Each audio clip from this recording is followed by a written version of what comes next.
morning. You're probably on my Facebook page. I am Rod Patrick. This morning, there's some serious issues I want to deal with. And I'm going to ask your indulgence, and I'm going to ask you to take a little bit of time and examine a video, less than probably a minute long, that was published by Rod Patrick Bootmakers, the former company that I started a long time ago. It was obviously, as you observe it, and if you're familiar at all, you realize that it was directed and produced by Mr. Smith, who is the acting president of the Rod Patrick Bootmakers today. Please look at this, and then I'm going to have some things that I need to say, would like to say to some specific people in the industry, and I would appreciate your cooperation on this. Thank you.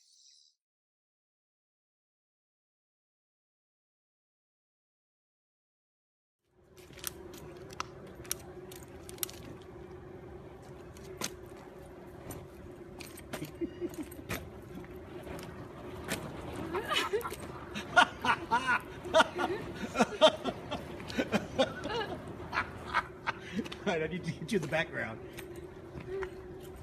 Okay, squat down, squat down.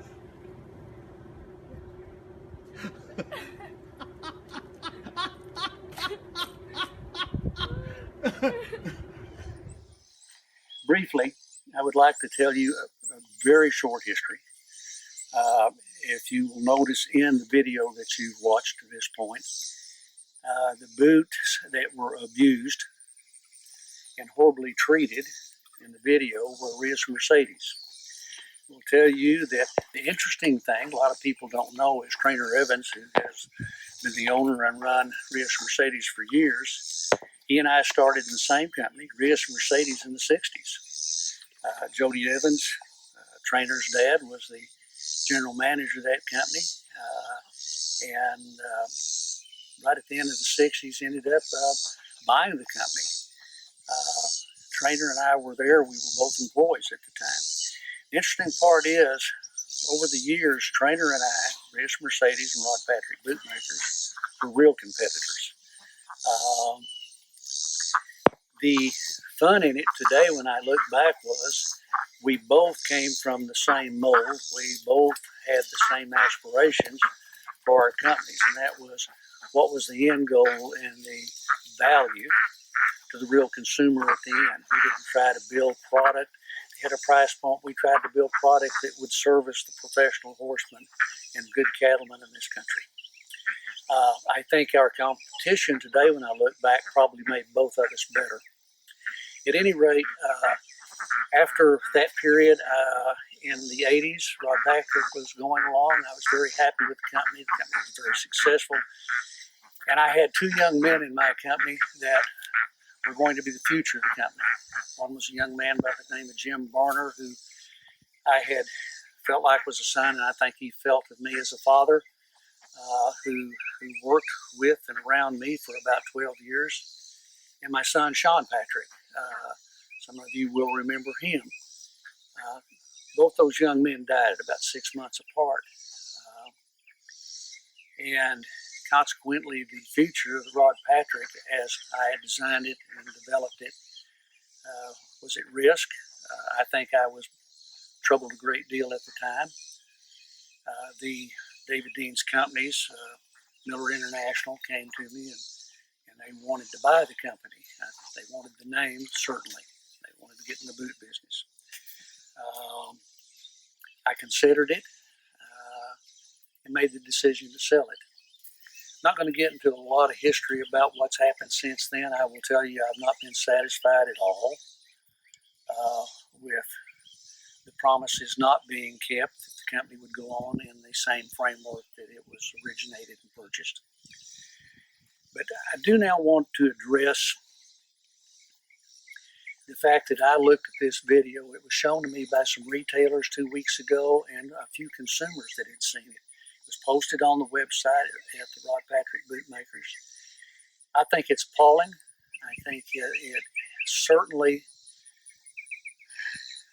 is an example of the character of the way that company is being run today. It's pathetic. I don't know how you do that. I don't know how you be that offensive and find the humor and laugh at it out loud on a video. If that's what's required and that's called a marketing idea, then they need to get a new marketer. I want to, at this time, even though, keep in mind, I have no ownership in that company and no responsibility in it, I feel a necessity to make a public apology to Trainer Evans, his family, and the Rios Mercedes Company. I also feel responsibility to apologize to the great retailers that I dealt with my company over the years that helped me build that company and make it successful. Most of them are gone now. I'm not doing business with the company, but I still appreciate it, and I want to apologize for them the way things have unfolded in their future and the future they had planned with Rod Patrick Bootmakers. Next, the goal for, and this goes back to Trainer Evans thinking mine. We didn't build boots for stores that were trying to hit a price point. We built boots for professional horsemen and cattlemen to service. It was a piece of equipment. We didn't worry about too much of what it was going to cost, but how could we build it better? And we did. And to those consumers who have been faithful to this company for years and years and still are appreciative of the background and the time we spent trying to fit them properly, I want to apologize to them. It's time for me to make the statement that, once again, I have no connection with that company, other than the fact that it does bear my name.